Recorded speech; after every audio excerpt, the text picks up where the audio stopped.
1942, Major General K. N. Lesalids was appointed as the new commander of the 46th Army of the Transcaucasian Front. At that time, the fate of the peoples of the Middle East and Asia was being decided at the passes of the main Caucasus Range. The front's aviation was tasked with conducting daily aerial reconnaissance of all the passes over the main Caucasus Range and the roads leading to them from the north. Measures were taken to set up barriers on the most important pass routes leading to the shores of the Black Sea. Work began on the military Ossetian and military Georgian roads to prepare for rockfalls, the destruction of roads, and their flooding.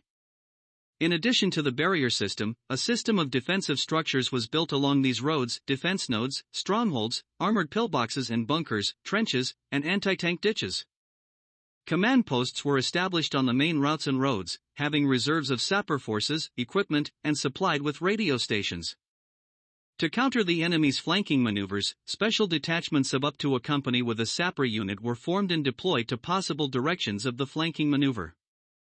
For the same purpose, trails that were not covered by troops were blown up. Separate mountain rifle detachments were urgently created, each consisting of a company to a battalion.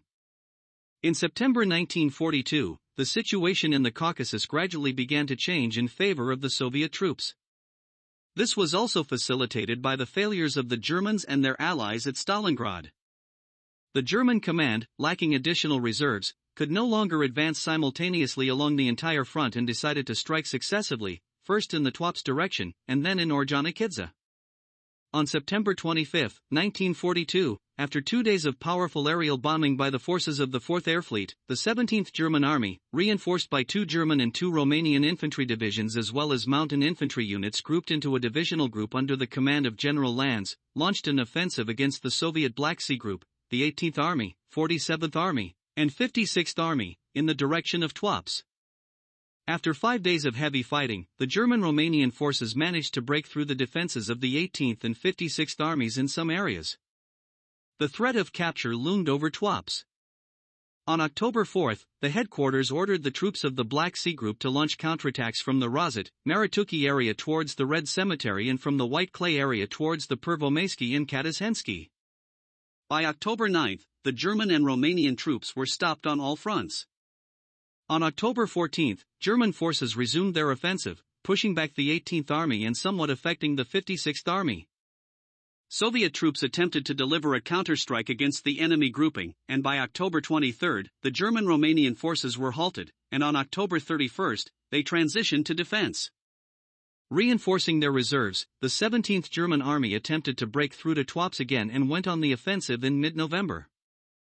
The German-Romanian troops managed to penetrate the defenses of the 18th Army by up to 8 kilometers deep. However, their forces quickly dwindled. On November 26, Soviet troops launched their offensive and, with the help of the Black Sea Fleet and the 5th Air Army, by December 17 had crushed the German grouping and pushed its remnants back across the Shish River. The German command ordered a shift to defense across the entire front of the Black Sea group of troops. On October 25, the German 1st Panzer Army launched an offensive towards Nalchik. The fact that they managed to secretly regroup their troops played into the Germans' hands, resulting in Soviet command being unprepared for an assault in this direction. Breaking through the weak defenses of the 37th Army, German forces captured Nalchik on October 27 and Giselle on November 2.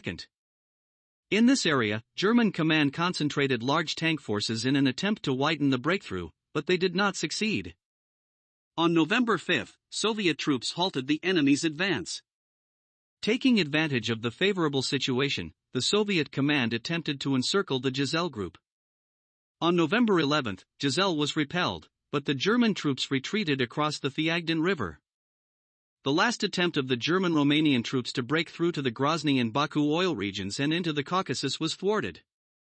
After the attempt of the German breakthrough in the Transcaucasus, the Soviet command decided to launch counterattacks against the German-Romanian troops from the Giselle area in the Mozdok direction. On November 13, the units of the 9th Army went on the offensive, but for 10 days they were unable to break through the enemy defense, only managing to wedge into a depth of up to 10 kilometers, reaching the eastern shore of the Arden and Thiagdan rivers.